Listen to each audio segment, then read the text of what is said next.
Ukraine ரஷ்யாக்குள்ள long range strike பண்ணிடலாம். Russia வந்து பார்த்தீங்கன்னா, வழிக்கு கொண்டு வந்துரலாம் பேச்சுவார்த்தையில அப்படிங்கிறது போல, சமீபத்தில கூட வந்து பார்த்தீங்கன்னா, நம்ம அந்த டைம்லலாம் வீடியோ போடல. அதுக்கான காரணம் நான் உங்கள்ட்ட முன்னாடியே சொல்லியிருந்தேன். கொஞ்சம் உடம்பு சரியில்ல. அந்த டைம்ல ரஷ்யாக்குள்ளேயும் டீப் இன்சைட் ரஷ்யால அட்டாக் பண்ணிக்கிட்டு இருக்காங்க. இப்போ கூட திருப்பி அட்டாக் நடந்திருக்கு. இந்த கப்புச்சின் யார் இந்த டெஸ்ட் ரேஞ்ச் சைட்லலாம் அட்டாக் நடந்ததா செய்திகள் வந்துட்டு இருந்தது. அத பத்தின உறுதிப்படுத்தப்பட்ட தகவல் இன்னும் வரல.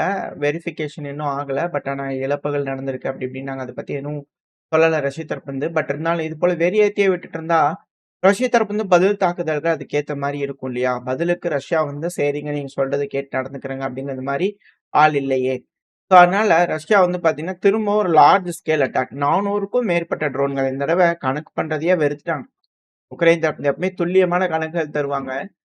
400க்கும் மேற்பட்ட ட்ரோன்கள்ங்க, 40 மிசைல்களுங்க. 6, 7 நைட் 6ஆம் தேதி நைட்ல இருந்து 7ஆம் தேதி பிப்ரவரி மாசம் உக்ரைன் இன்னைக்கு பயங்கரமான அட்டாக். 447 aerial assaults. மிசைல் 40ன்ட்டாங்க. இப்ப 407 ட்ரோன்கள்னு வச்சுக்குவோமா? மொத்தம் 13 மிசைல்கள், 21 ட்ரோன்கள் வந்து பார்த்தீங்கன்னா, 19 பகுதியில விழுந்திருக்கு. இதுபோல ட்ரோன்கள் வரும்போது தடுத்து நிறுத்தலாம் அப்படிங்கும்போது 3 பகுதிகள்ல உதிரி பாகங்கள் உதிரி போய் விழுந்திருக்கு. இப்ப இந்த தாக்குதல்னால மிக பெரும் சேதம். அதுவும் உக்ரைனோட நியூக்ளியர் பவர் ஜெனரேஷன் இருக்குல்லையா, அது கம்ப்ளீட்டா கட் பண்ணிட்டாங்க. ஸோ நியூக்ளியர் பவர் பிளான்ட் இருக்கும். பட் ஆனா இது போல லார்ஜ் ஸ்கேல் ஸ்ட்ரைக் பண்ணும்போது, அ ஜெனரேஷன் கட் ஆகும் அப்படிங்கிறத நம்ம ஒரு 2 நாளைக்கு முன்னாடி சொல்லியிருப்போம். இப்ப அது கம்ப்ளீட்டா கட் ஆயிருக்கு. ஸோ அந்த கெப்பாசிட்டி ஜெனரேஷன் கெப்பாசிட்டி அப்படிங்கிறது உக்ரைனுக்கு பெருமளவுல கம்மியா இருக்கு. இப்போ முழுக்க முழுக்க இம்போர்ட் பண்ணக்கூடிய எனர்ஜி நம்பி தான் உக்ரைன் இருக்காங்க. இந்த போருக்கு முன்னாடி உக்ரைன் கிட்ட உதிரியா அதிகமா கரண்ட் இருக்கு. நாடுகளுக்கு ஏற்றுமதி பண்ணலான்னு ஏற்றுமதி பண்ணி காசு சம்பாரிச்சிருந்தாங்க. இப்போ கரண்டே ப்ரொடியூஸ் பண்ண முடியல. அதுக்கு நம்ம இம்போர்ட் பண்ணலாம் அப்படிங்கிறது போல உக்ரைன் தரப்பு வந்து இம்போர்ட் பண்ணிட்டு இருக்கிறாங்க. இதுக்கு மிக முக்கியமான காரணம் ஜாப்ரோசிஷியா. இந்த ஜாப்ரோசிஷியால இன்னொரு விஷயம் இருக்கு. அடுத்தடுத்து பார்க்க வரோம்.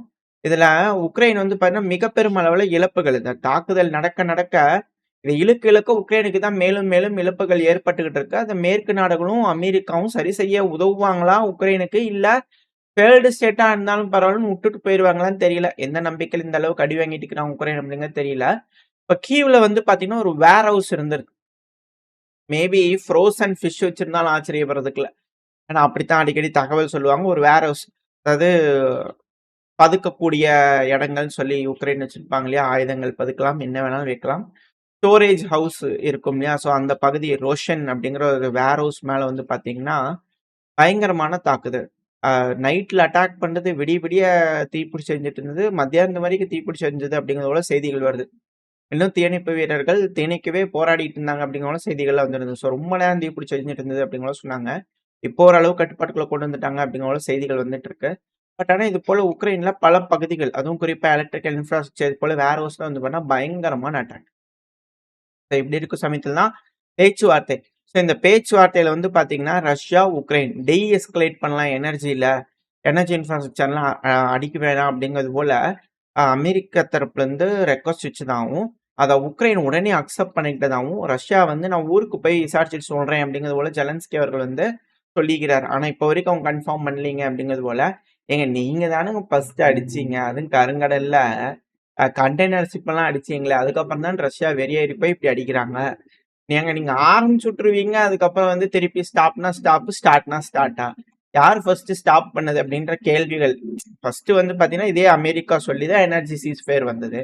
ஸோ கேட்காம அடிச்சுட்டு இருந்தாங்க. அதுக்கப்புறம் வந்து பார்த்தீங்கன்னா, அப்புறம் திருப்பி இந்த அளவுக்கு வந்து போச்சு. ஸோ இப்ப திருப்பி ஜெலன்ஸ்கி அவர்கள் எனர்ஜி சீஸ் ஃபயருக்காக வந்து பார்த்தீங்கன்னா, மன்றாடி கேட்டுட்டு இருக்காரு. அது ரஷ்யத்த வந்து நஹி அப்படிங்கிறது போல இருக்காங்க. ஸோ எப்படி வந்து பார்த்தீங்கன்னா, இது வரப்போகுது அப்படிங்கிறது பார்க்கலாம். அடுத்த மிக முக்கியமான ஒரு சம்பவம். இந்த ரஷ்யாவோட டிஃபென்ஸ் மினிஸ்ட்ரி தரப்பு வந்து செய்திகள் வந்திருக்கு. அதாவது ஆ ஒரு ஜெனரல வந்து பார்த்தீங்கன்னா, அசாசினேட் பண்ண ட்ரை பண்ணாங்க அப்படின்னு சொல்லியிருந்தோம் இல்லையா? ஸோ அவரு வந்து பார்த்தீங்கன்னா, இப்ப திரும்பவும் கா கான்ஸ் கான்ஷியஸ்னஸ் வந்துருச்சு. ஸோ ஹாஸ்பிட்டல்ல வந்து பார்த்தீங்கன்னா, பேச ஆரம்பிச்சிருக்கிறாரு. ஜெனரல் அலெக்ஷேவ் அவர்கள். ஸோ இத நம்ம பார்த்திருந்தோம். ஸோ அந்த யாரு கொல்ல ட்ரை பண்ணாரோ, அந்த நபர வந்து பார்த்தீங்கன்னா பிடிச்சுட்டாங்க அப்படிங்கிற செய்திகள் வருது. ஸோ இதுலருந்து என்ன தெரியுதுன்னா, அசாசினேஷன் அட்டெம்ப்ட் இவர் தப்பிச்சிருக்கிறாரு. இவர் வந்து பேச்சுவார்த்தையில மிக முக்கியமா இருக்கக்கூடிய நபர்.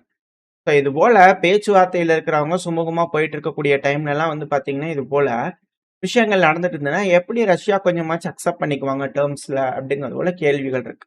பேச்சுவார்த்தையை சீர்குலைக்கிறதுக்காக உக்ரைன் தரப்புல செய்யக்கூடிய செயலா அது அப்படிங்கிற சந்தேகத்துல வந்து பண்ணா பார்த்துக்கிட்டு இருக்காங்க. எது எப்படியோ. இப்ப அது போல ஒரு அப்டேட் கிடைச்சது. அடுத்தது ஜாப்ரஷியா பத்தி சொல்லியிருந்தோம் இல்லையா? ரஷ்யா வந்து பார்த்தீங்கன்னா ரிஜெக்ட் பண்ணிட்டாங்க. இதுவும் அமெரிக்க தரப்புல இருந்து ஒரு ஆஃபர் வச்சிருக்காங்க. ஜாப்ரஷியா நியூக்ளியர் பவர் பிளான்ட்ட வந்து பார்த்தீங்கன்னா, அமெரிக்காவோட கட்டுப்பாட்டுக்குள்ள குடுத்துருங்க. ஒரு அக்ரீமெண்ட் வச்சுக்கலாம். நாங்க எனர்ஜிய ஷேர் பண்றோம் அப்படிங்கிறது போல அமெரிக்க தரப்புல இருந்து கேட்டுக்கிறாங்க. நோ அப்படிங்கிறத விட ரஷ்யா தரப்புன்னு சொல்லிட்டாங்க. ஏன்னா, அது ரஷ்யாவோட கட்டுப்பாட்டுக்குள்ள வரக்கூடிய பகுதி. யூரோப்லயே one of the largest plant தான். நியூக்ளியர் பவர் பிளான்ட் தான் ஜாப்ரஷியா. அதிலிருந்து எடுக்கக்கூடிய பவர் வந்து பார்த்தீங்கன்னா, ரஷ்யா, ஜாப்ரஷியா, கெர்சன், கிரீமியா பகுதிகளுக்கு யூஸ் பண்ணிக்கலாம். அங்கலாம் தெர்மல் பவர் பிளான்ட் பல விஷயங்கள் இருக்கு. ஒன்ஸ் இந்த பிரச்சனை முடிவுக்கு வருதுன்னா, ரஷ்யாக்கு வந்து பார்த்தீங்கன்னா, ரொம்ப பெரிய அட்வான்டேஜஸ் வந்து பார்த்தீங்கன்னா, இந்த பகுதிகள்ல கிடைக்கும். இப்ப இந்த ஜாப்ரஷியா பவர் பிளான்ட்ல இருக்கக்கூடிய பவர வந்து பார்த்தீங்கன்னா, ஷேர் பண்ணணும்னு எங்களுக்கு பாதி வேணும் அப்படிங்கிற உக்ரைன் கேட்குறாங்க. முடியவே முடியாது அப்படிங்கிற ரஷ்யா தரப்புல இருக்காங்க. ஏன்னா, இதுலருந்து ஏதாவது பவர் வந்ததுனா தான் கொஞ்சமாச்சும் உக்ரைனால ரெடி பண்ண முடியும். கரண்ட் அப்படிங்கிறது எல்லாமே காசு குடுத்து வாங்குற மாரி இருந்ததுன்னா எப்படி?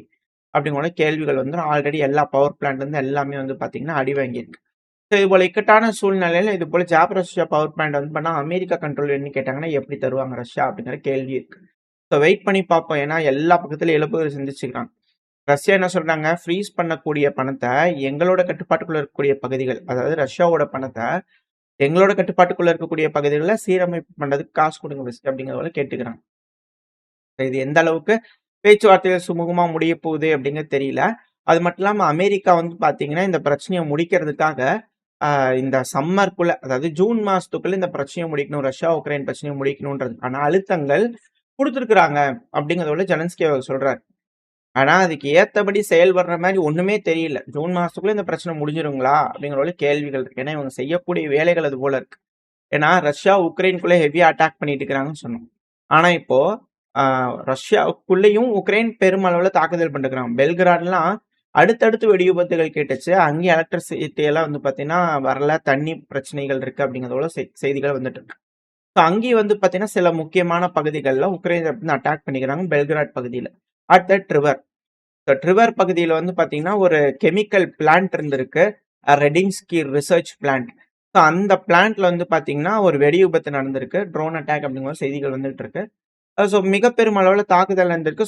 கெமிக்கல் இண்டஸ்ட்ரி அப்படிங்கிறதுனால, இந்த வெடிமருந்து இது போல விஷயங்கள்லாம் தயாரிக்கக்கூடிய இண்டஸ்ட்ரி. இது மேல ஒரு தாக்குதல் நடக்குதுன்னா, மேபி அந்த இடத்துல வந்து பார்த்தீங்கன்னா, பாய்சனஸ் கேஸ்லாம் வந்து பார்த்தீங்கன்னா பரவறதுக்கு வாய்ப்புகள் அதிகம். இப்போதைக்கு அந்த இடத்துல அலர்ட் குடுத்த மாரி தகவல்கள் வரல. பட் இருந்தாலும் இது போல தாக்குதல்கள் வந்து பார்த்தீங்கன்னா நடந்திருக்கு. கட்டுப்பாட்டுக்குள்ள இந்த ஆக்சிடென்ட்ட கட்டுப்பாட்டுக்குள்ள கொண்டு வந்துட்டோம் அப்படிங்கிற ரஷ்ய தரப்பு சொல்லிக்கிறாங்க. இது போல எஸ்கலேட் ஆயிட்டே இருக்கக்கூடிய பட்சத்துல, எப்படி இந்த பிரச்சனைகள் முடிவுக்கு வரும்? அப்படின்ற கேள்வி இருக்கு. At the same time Russia களத்துல பார்த்தீங்கன்னா, ரஷ்யாவோட டிஃபென்ஸ் மினிஸ்ட்ரி தரப்புலருந்து ஃபுட்டேஜஸ் ரிலீஸ் பண்ணிக்கிறாங்க. எப்படி நாங்க தயாரானோம், எப்படி போய் அட்டாக் பண்ணோம். அ பொப்புஃப்கா அப்படின்ற ஒரு வில்லேஜ், சுமி பகுதிகள். அதாவது இப்போதைக்கு ஆக்டிவா வந்து பார்த்தீங்கன்னா, ரஷ்யாவோட அஃபென்சிவ் ஆப்பரேஷன்ங்கிறது சுமி பகுதிகள்ல அதிகரிச்சிருக்கு. சில காட்டுப் பகுதிகள், சில வில்லேஜஸ்லாம் வந்து பார்த்தீங்கன்னா, இந்த ரஷ்யா, உக்ரைன் பார்டர்ல வந்து பார்த்தீங்கன்னா, முன்னேறிக்கிட்டு இருக்காங்க. மேப் வீடியோ பார்க்கும்போது பார்க்கலாம். சில பகுதிகள்ல வந்து பார்த்தீங்கன்னா, அட்டாக் பண்ண ஆரம்பிச்சுட்டாங்க. ஒண்ணு ஜாப்ரஷியா பகுதி, இன்னொன்னு சுமி பகுதி, அடுத்த கர்கிவ் பகுதி. இந்த பகுதிகள்ல ஆக்டிவா ரஷ்ய தரப்புலருந்து ஒரு அஃபென்சிவ் ஆப்பரேஷன்.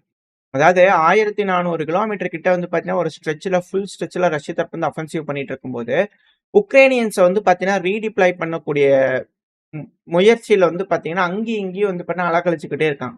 இங்க இருக்கக்கூடிய உக்ரைனியன் எல்லாத்தையும் வேற பக்கம் கொண்டு வந்து விட்டாங்களா, எந்த இடத்துல வீக்கா இருக்காங்களோ, அந்த இடத்துல தெரிஞ்சுக்கிட்டு ரஷ்யா அந்த பக்கத்துல ஒரு அஃபென்சிவ் ஆப்பரேஷன். இது போல தொடர்ந்து மாறி, மாறி வந்து பார்த்தீங்கன்னா, பகுதிகள்ல பண்ணிட்டே இருக்கிறாங்க. சுமி, கர்கிவ், ஜாப்ரோசியா, கெர்சன், டொனெஸ்க், இப்போ டின்ப்ரோபெட்ரோவ்ஸ்க்ன்னு மாறி, மாறி ஒப்லாஸ்ட்க்குள்ள வந்து பார்த்தீங்கன்னா, ரஷ்ய தரப்புல முன்னேறிட்டு இருக்கிறாங்க. உக்ரைன் அப்படியே பொம்பரமாட்டம் வந்து பார்த்தீங்கன்னா, சொல்லாண்டுட்டு இருக்காங்க. ஆட்கள் பற்றாக்குறை அப்படிங்கிறது வந்து பார்த்தீங்கன்னா, அதிகரிச்சுக்கிட்டு இருக்கு. ஏன்னா, ஃபுல் ஃப்ரான்ட்லயும் ரஷ்ய தரப்புலருந்து அட்டாக் பண்ணிட்டு இருக்கிறனால, எந்த பகுதியில கொண்டு போய் அவங்க ஆள வைப்பாங்க அப்படிங்கிறது இங்க இருக்கக்கூடிய பிரச்சனை. 2வது அமெரிக்க தரப்புலருந்து பெருசா எந்த ஒரு உதவிகள் எதுவும் இருக்கிற மாரி தெரியல. ஏதோ சப்போர்ட் பண்ற மாரி தெரியல.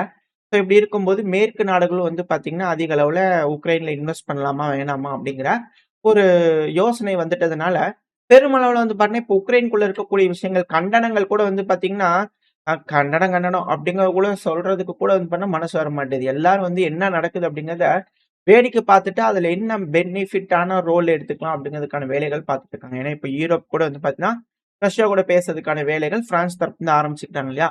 இது போல அவங்களுக்கு பெனிஃபிட்டான வேலைகள் பார்க்க போறாங்க. இதுக்கப்புறம் உக்ரைன்ற செய்திகளே மறைஞ்சு போயிருமா? அப்படிங்கிற கேள்வி இருக்கு. அங்க நடந்துட்டு தாங்க இருக்கு சண்டை. அது எப்பவோ ஆரம்பிச்சது, நடந்துட்டு தான் இருக்குதுங்க அப்படிங்கிறது போல மாறிருமா அப்படின்ற கேள்விகள் இருக்கு.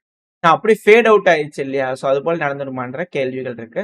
இப்போ இது இங்க நடந்துட்டு இருக்கக்கூடிய விஷயங்கள் அப்படியே மிடில் ஈஸ்ட்க்கு வந்துட்டோம்னா, வெள்ளை மாளிகை தரப்பு வந்து போர்ட் ஆஃப் பீஸ் டாவோஸ்ல வச்சு ஒண்ணு உருவாக்க போறோம் அப்படிங்கிறது போல சொன்னாங்க. உருவாக்குனாங்க. பொதுவா இப்படிதான் செய்வாங்க. ஏதோ ஒரு இடத்துல இது போல மக்கள் அதிக தலைவர்கள் கூடியிருக்கக்கூடிய பகுதிகள்ல இது போல ஒரு உருவாக்க போறோம்ப்பா நாங்க அப்படிங்கிறது போல சொல்லிட்டு எல்லாம் ஆரம்பிப்பாங்க. அதுக்கப்புறம் ஃபர்ஸ்ட் மீட்டிங் ஆரம்பிப்பாங்க. ஸோ தாவோஸ் சுவிட்சர்லாந்துல வச்சு வந்து பார்த்தீங்கன்னா, ட்ரம்ப் அவர்கள் வரும்போது இது போல போர்ட் ஆஃப் பீஸ இனாகிரேட் பண்ணாங்க. இப்போ மீட்டிங் பிப்ரவரி 19 வந்து பார்த்தீங்கன்னா இருக்கலாம் அப்படிங்களும் சொல்றாங்க.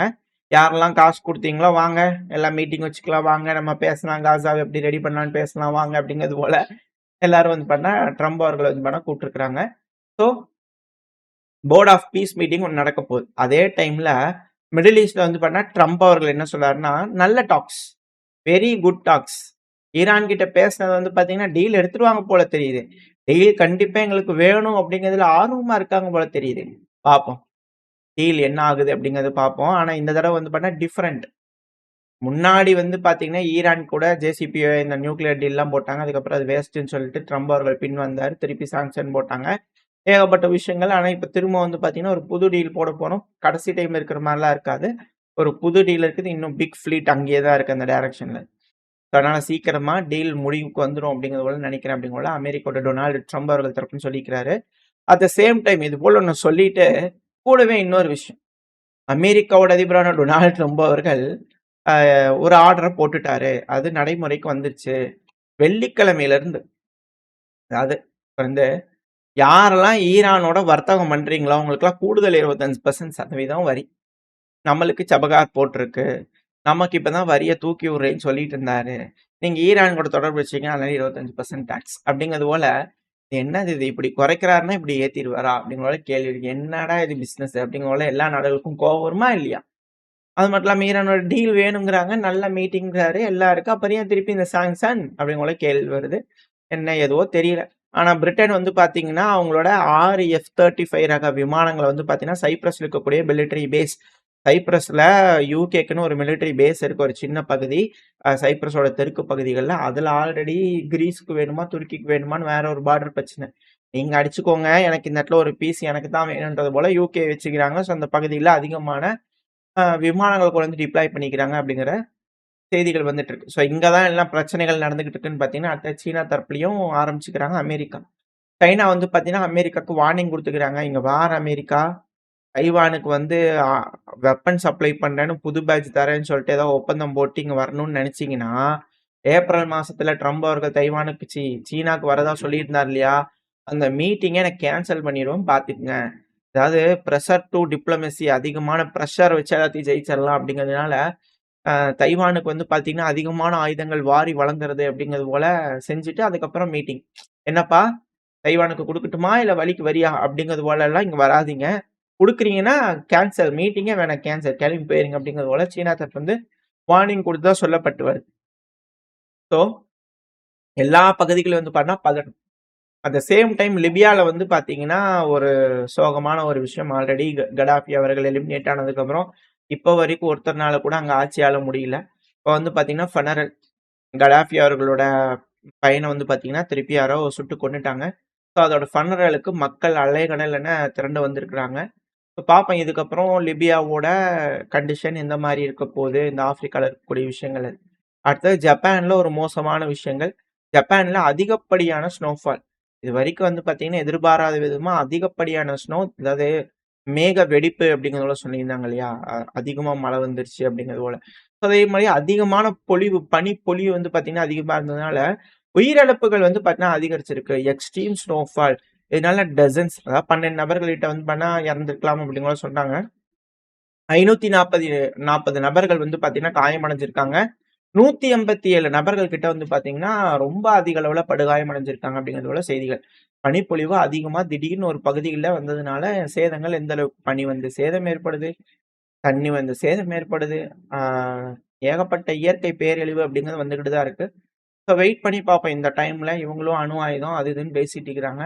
இந்த நியூ ஸ்டார்ட் ட்ரீட்டினா ஏதோ ஒரு ட்ரீட்டிய போட்டு எல்லாம் பேசி எல்லாம் அமைதியா வந்து பார்த்தீங்கன்னா, பேச்சுவார்த்தைகள் மூலியமா பிரச்சனைகள முடிப்பாங்கன்ற நம்பிக்கையில இந்த பதிவ முடிச்சுக்கலாம். இந்த பதிவு எப்படி இருந்துச்சு உங்களுக்கு பிடிச்சிருக்கா? பிடிச்சுதுன்னா லைக் பண்ணிட்டு உங்க ஃப்ரெண்ட்ஸ் அண்ட் ஃபேமிலியோட ஷேர் பண்ணிக்கோங்க. அது கூடவே மறக்காம உங்களோட கருத்துக்கள கமெண்ட் செக்ஷன்ல சொல்லுங்க. நம்ம சேனல் இன்னும் சப்ஸ்கிரைப் பண்ணலாம். மறக்காம சப்ஸ்கிரைப் பண்ணிக்கோங்க.